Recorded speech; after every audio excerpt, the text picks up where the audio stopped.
Hi there, it's Elaine here, and welcome back to my channel, especially to any new viewers that may have popped in on this video. In today's video, I have put out a challenge to two of my friends here on YouTube, Kari from Kari's Mixed Media Art and Tracey from Tracey Susan's Mixed Media. Now, both of those ladies are mainly mixed media artists, and as you know, I don't do an awful lot of mixed media, but I did start out in mixed media and art journaling a few years ago now. I think it's about 4 or 5 years ago, actually. 4 years, let's say 4 years. So the challenge was, I mean, like most of us, we have quite a few things in our stash where maybe we've just never used them, or we've tried them and didn't really go back to them. And I've got quite a lot of things like that in my stash that I've never used or only used once, and basically I gave myself the challenge of I wanted to do more mixed media again. I've missed using paints and, you know, products basically, and I wanted to get them out. Now, there's quite a large number of my stuff that I've never even opened, let alone touched. Once I bought it, you watch these videos and you think, oh yeah, I'll have a go at that, and never get round to doing it. And I kind of went down the collage line and just the junk journaling and sort of left my mixed media roots behind a bit. So I'm going back to my mixed media roots, or I intend to, and this is a challenge I think that will help. So the idea is to pick out some unloved, unused items from your supplies and use them. So the challenge was to Tracey and Kari was we would pick from a list that we've created of the items that we've not used in a very long time. So this is my list. Excuse my lights there. Getting in on the act.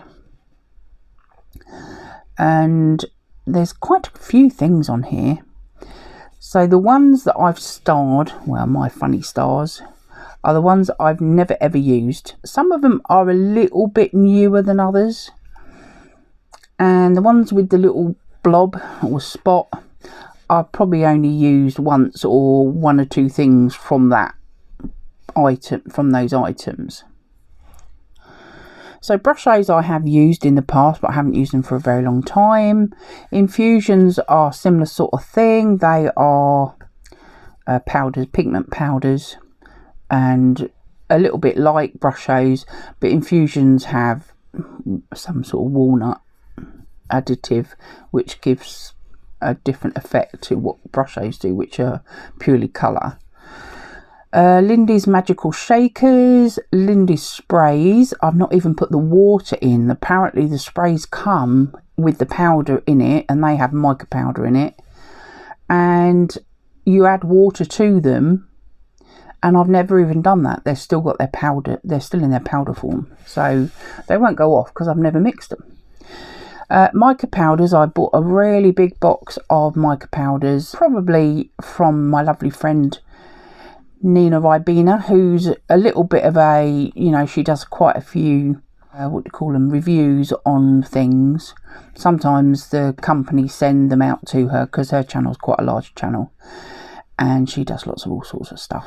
She also has a Facebook group, which is where I really got going from her group. She's called the Mixed Media Emporium now, but when I started it was Art Journal Prompts. And she sometimes reviews things that she likes. She doesn't review just any old thing. She'll just review things that she wants to have a go at. She probably had some kind of discount code, and I bought some mica powders from Arteza. Great big box. embossing powders, real brush pens, which are Artesa's, Posca pens, Tombow pens, they're pastel colours, gelatos, I've got metallic ones in those, Faber-Castell oil pastels, they're just a small box. Then, so I've never used them, I don't think. The Derwent Inktense pencils, Derwent metallic pencils, and I've also got Derwent Inktense blocks, which are the sort of square kind of block things. Caran d'Ache Neocolor 2s, which are the water soluble ones. Alcohol inks, acrylic inks, and I also added, which I'd forgot to put on here, Snip Art chipboards. They're like decorative woodeny chipboards with, you know, various different things. Now, so what we did is we all picked 2 items from each other's lists, and these are the things that Tracey and Kari picked for me from my list. So Tracey first picked alcohol inks, and then Kari picked Derwent metallic pencils. Then Tracey picked mica powders, and Kari picked Lindy's magical shaders. So there are my 4 items, and then 1 item we were able to pick from our own list for ourselves. So we have 5 items to use. And I picked the Snip Art, which is why I thought I'd better put it on here, because I had a different list that I had got it on, but I tried to make this a little bit more easier to see. So these are the items that I had picked out for me, and I'm now going to show you those items. Right. I do have some other inks in this one, but it's just that they are easier to keep in this little pot. I don't have a lot of alcohol inks. I've got my mica powders. These are my Inktense metallic pencils. These are fairly new. I only bought these, I think I had them for Christmas actually, last Christmas, and I've never used them. As you can see, the pencils haven't been touched. So my Lindy's magical shakers, I've got Californian Poppy Gold. I think these were an autumn colour set or something, which is quite appropriate, even though I bought them probably a couple of years ago now. Cowabunga Copper, Polka Purple, Afternoon Delight Denim, and Autumn Maple Crimson. So they're my 5 magicals. They come in a set. They're the ones that I will be using. And then I do have some other mica powders that I bought, just odd ones at various times. I've had these for years and years. These are Cosmic Shimmers, and they are mica powders. That one is Sunrise Pink, Lapis Lavender, and Pink Mellow. So they're all pinky kind of colours. These 2 I bought at a show, a stamping show. They are from Honeydew Crafts, and one's Copper Classic and the other one is Silver Sparkle, my 2 favourite colours. And then I've got the big box of Artesa. So I literally opened the box yesterday. I took off the wrapping, so I've never touched it. So yesterday I had a lovely time rearranging them all in some kind of colour order. You get like a little scoop to pick out the mica powders. I think they're kind of designed for the beauty industry, like eyeshadows and that sort of stuff originally. And I think Arteza have created a fantastic set, and it was not very expensive, I have to say. And what I've done is I've started with greens here, going to blues, purples, pinks, reds. Then there's the golds and yellows and white and then black. So I've kind of semi-colour so that they're easier to find. If I want a blue, I can look in this section rather than trying to look all over the box, because they were all over the place. They do have numbers on them. So that one says lettuce green and G41. So they are all kind of got their own little codes. Whether you can actually buy them individually or not, I really don't know. But this set is a set of, what is it, 60? Is it? Yeah, 60 colours. So we've got the pencils, we've got all the mica powders, and there's the shakers. And the only thing left is the alcohol inks. And I've only got, what have I got, 6? No, 7. I'll give you a little quick flick of the colours. Paul, yeah, there it is. Right in front of me. I can't see it because it's so small. So that's Paul, which is a blue one. Oh, very nice. It looks like a nice blue. This one is espresso. This one is pink sherbet and indigo and botanical green, poppy field red, of course, and honeycomb, which is a yellowy colour. So basically I've kind of got a bit of every colour. Right, so these are all the products that I've been given by the girls, all 4 products. These are just Distress Oxides inks, which I just leave in that pot. Right, so the snip art is a product from, I've got some Scrapiniak. I can't remember how you pronounce it. It's Polish. They are ones that Marta from Marry Me Small Art, she used to use them a lot, and I found a company here in the UK that sell them, so I didn't actually get them from Poland. So these are all Halloween themed, because, well, we're in October, so why not? So I'm going to hopefully do a Halloween themed piece of work. But first, so I've got various, sorry if you can hear the rain, it's absolutely pouring it down now. I'm up here trying to film, of course. The snip art is, I think these are also from Poland as well, but I got these from Craft Box. Sorry, I'm out of shot a bit there, aren't I got these from Craft Box, which is a company here in the UK, but the lady who runs the company is actually Polish, but she lives here. So I bought a couple of snip arts up that are sort of Halloween themed, and I've got these Scrapiniak, or something like that. I don't know how it's pronounced because it's obviously Polish. So Scrapiniak or something like that, she says, I think, Malta.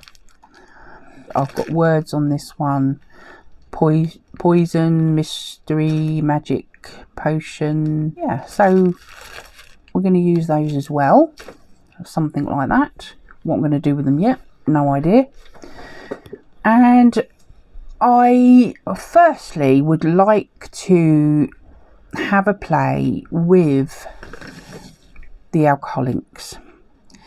Now, I did a bit of homework because I've never ever used them.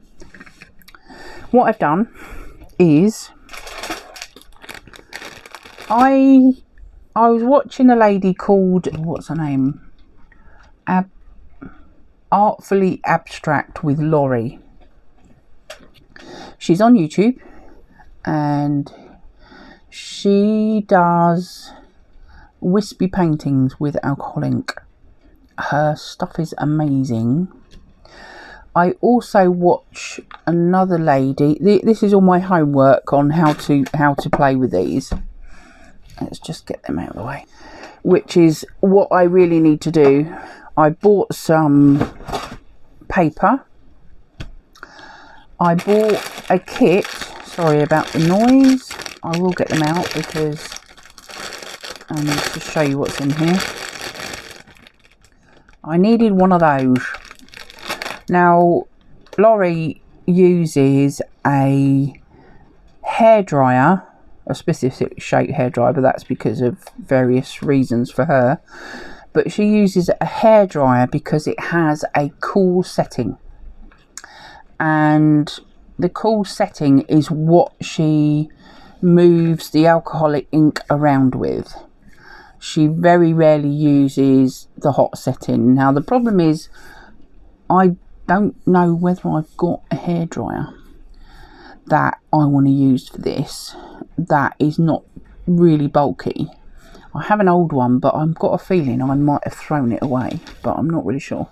And it's not exactly easy to get to if it is where I think it is. I wanted a puffer, and basically it just gives out air, and that's what you can move the alcohol with. So I bought some isopropyl alcohol. It's 99.9%. She said that you shouldn't really use anything under 91%. You can get 91. You can get 100, I believe, but this is not far off, is it? Say, for instance, you bought the 91%. The other 9% is water. So I do actually have already a 70% one that I bought a long time ago to do this. And she said the trouble is the other 30% is water, and the alcohol inks don't really like the water.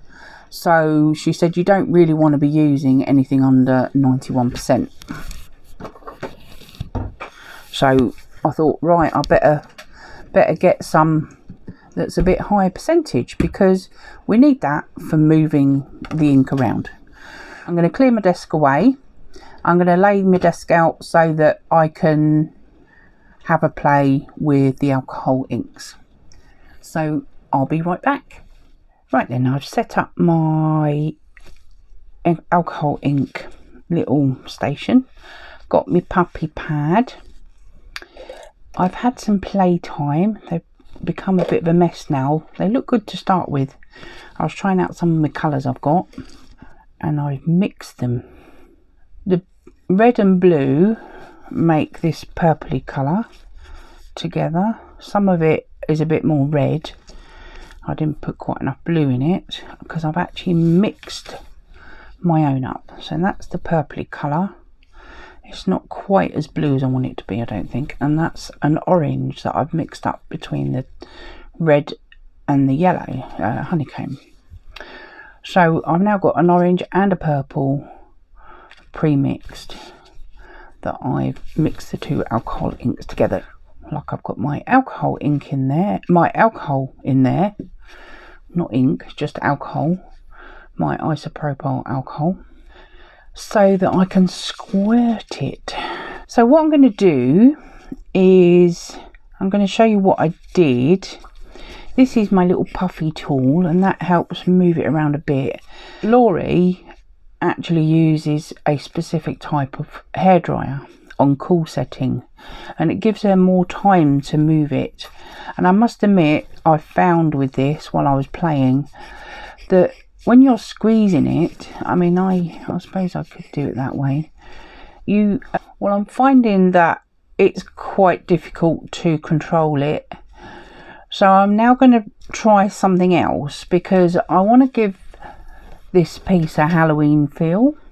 I'm going to kind of create drips, I think, and I'll just use this to help push it down. The alcohol itself will help move it. I'm going to use the purple, and we'll see what we do. I I've got it on the right side. This paper was sent to me in a happy mail from Nina.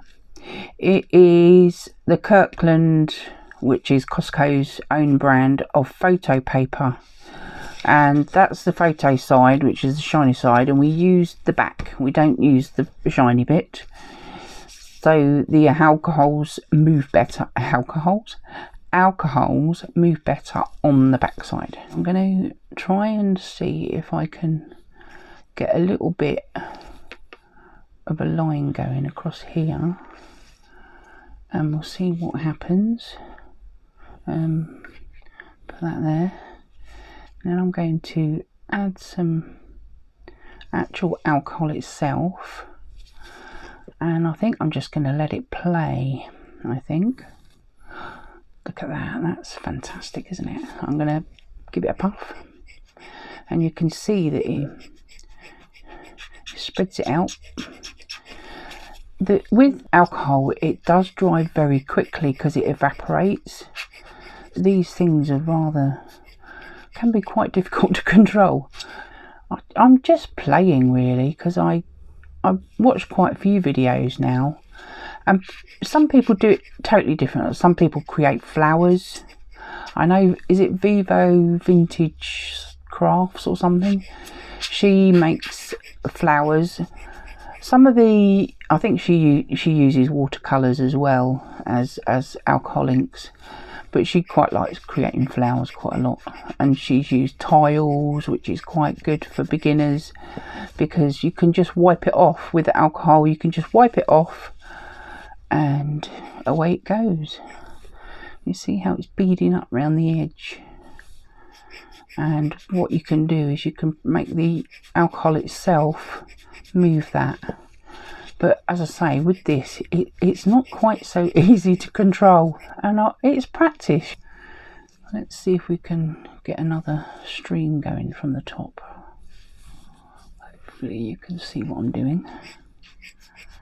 And each time you add alcohol, so the ink gets thinner and more wispier.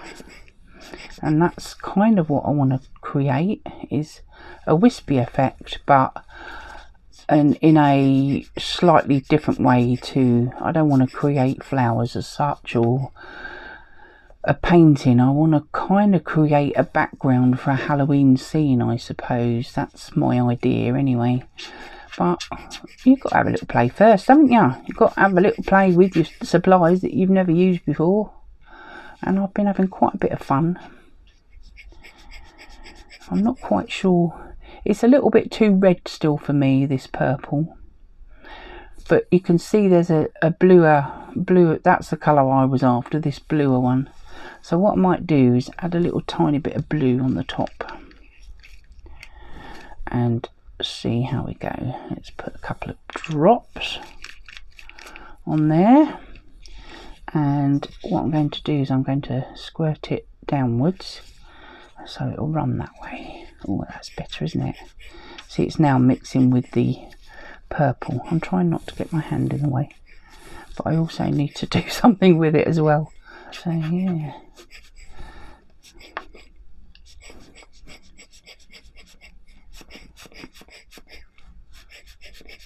It dries quite quickly, so I do need to keep adding just the alcohol to it to help move it.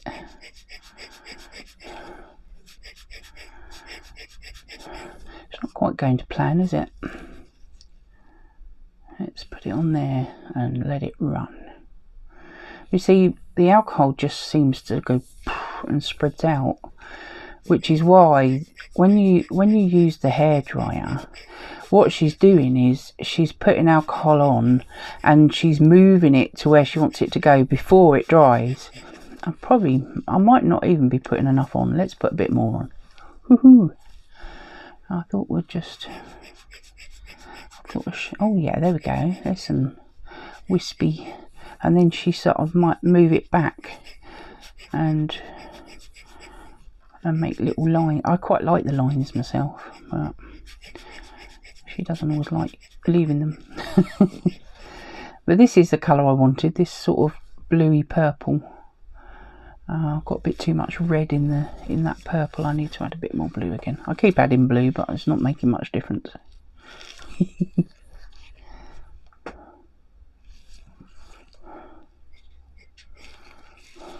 This lovely mottled bit here. There we are.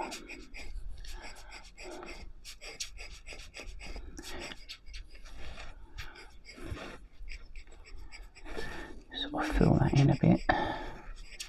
It's just a bit of fun playing with paint.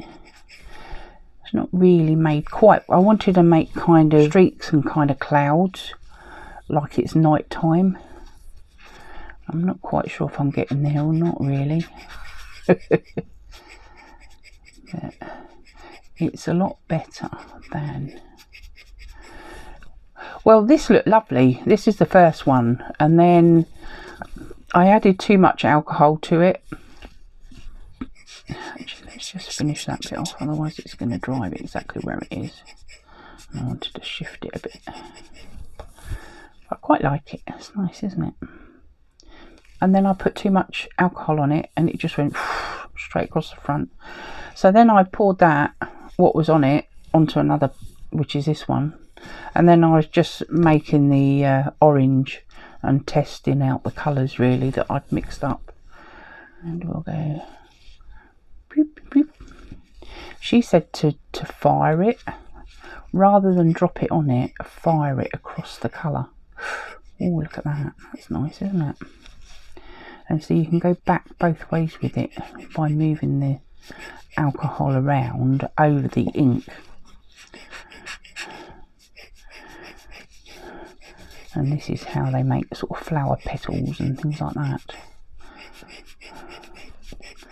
That blue's lovely, isn't it?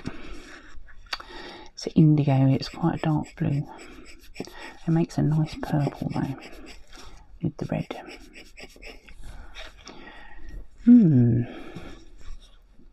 I kind of wanted like long wispy things, but it's turned into clouds really, isn't it? I quite like it though.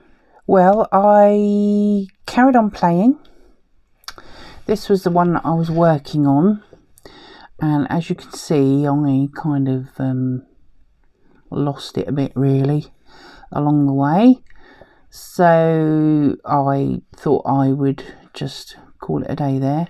I did add a little bit of mica powder to it. This darkened area is where the alcohol ink has kind of accumulated together, and in some places it can still be a bit sticky, so I put the mica powder on those bits and it's stuck, but it's also stuck a bit here and there. I liked it to that point, and then when I put this on it wasn't too bad, and then I just lost it here really, so I thought, right, I'll stop it there. Then I tried this is the Nara paper, which is the synthetic paper, and this I mean it worked pretty well on this, but it's a lot easier to use because this is designed for the ink. So if you can see, I did put some mica powder in this one. Ooh, getting a bit of a flash out there, sorry. And I just kind of dropped lots of colour on and lots of alcohol on, and it made quite a pretty... I didn't go too mad, I just had a little bit of fun. And this is all mica powder, all the gold shimmery is the well, copper it is, not gold, I like copper. So I put quite a lot on that one. It was stuck quite a lot around there. So I like that one. Then I tried to make a forest, but they ended up just too dark, and I put some lines on using the metallic pencils, the Derwent pencils that I have to use, and it's really difficult to see. You know, in the light you can catch it, but it's so dark. I probably like this one better because there's more red in it. I was trying to make a spooky forest, and then I thought I need a bigger paper, and I'll try it on that, and that I completely lost control of that one. I quite like the mica powder here, and I was kind of sort of scratched into it with one of those ball tools. These ball tools, I just kind of scratched into it, but you can't really see it very well. And I put some of the pencil on to kind of try and define trees, but it wasn't happening. And so I had a bit of a, oh god, it's not going to plan. Right, so I've got to move on now. I've got to move on and put these away because they're not working as I wanted them to.